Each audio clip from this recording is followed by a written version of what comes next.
ಮೊನ್ನೆ ಅಂದ್ರೆ ಜುಲೈ 5ರಂದು ದೂರದ ದೇಶ ಅಮೆರಿಕಾದಲ್ಲಿ ಗಿರಿಗಿಟ್ ಚಿತ್ರದ Aravind Bolar introduction teaser release ಆಗಿ ಇದೀಗ ಕೋಸ್ಟಲ್ ಅಂಗಳದಲ್ಲಿ ಭಾರಿ ಸದ್ದು ಮಾಡ್ತಾ ಇರುವುದು ನಿಮ್ಗೆ ಗೊತ್ತೇ ಇದೆ.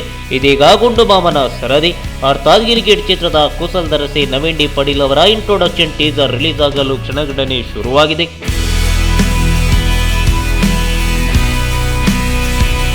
ರೂಪೇಶ್ ಶೆಟ್ಟಿ ನಿರ್ದೇಶನದ ಗಿರಿಗಿಟ್ ಚಿತ್ರದ Naveen D Patel introduction teaser ನಾಳೆ ಅಂದ್ರೆ ಜುಲೈ 17ರಂದು ಸಂಜೆ 5 ಗಂಟೆಗೆ ರಿಲೀಸ್ ಆಗಲಿದ್ದು ಪಟೇಲ್ ಅಭಿಮಾನಿಗಳು ಕುತೂಹಲದಿಂದ ಕಾಯ್ತಿದ್ದಾರೆ. ಪಟೇಲ್ ಅವರ ಪೋಸ್ಟರ್ ರಿಲೀಸ್ ಆದ ಮೇಲಂತೂ ಚಿತ್ರದಲ್ಲಿ ಪಟೇಲ್ ಮಿಲಿಟರಿ ಲುಕ್ನಲ್ಲಿ ಕಾಣಿಸಿಕೊಳ್ತಿದ್ದಾರೆ ಎನ್ನುವುದು ಕನ್ಫರ್ಮ್ ಆಗಿತ್ತು. ಆದರೆ ಆ ಬಳಿಕ ಅವರ ಮ್ಯಾನರಿಸಂ ಹೇಗಿರುತ್ತೆ ಎನ್ನುವ ಕುತೂಹಲ ಎಲ್ಲರಲ್ಲೂ ಮನೆ ಮಾಡಿತ್ತು. ಆದರೆ ಇವೆಲ್ಲದಕ್ಕೂ ನಾಳೆ ತೆರೆ ಬೀಳಲಿದ್ದು ಮಿಲಿಟರಿ ಲುಕ್ನಲ್ಲಿ ಪಟೇಲ್ ಯಾವ ರೀತಿ ಕಮಾಲ್ ಮಾಡಲಿದ್ದಾರೆ ಎಂದು ಕಾದು ನೋಡಬೇಕು.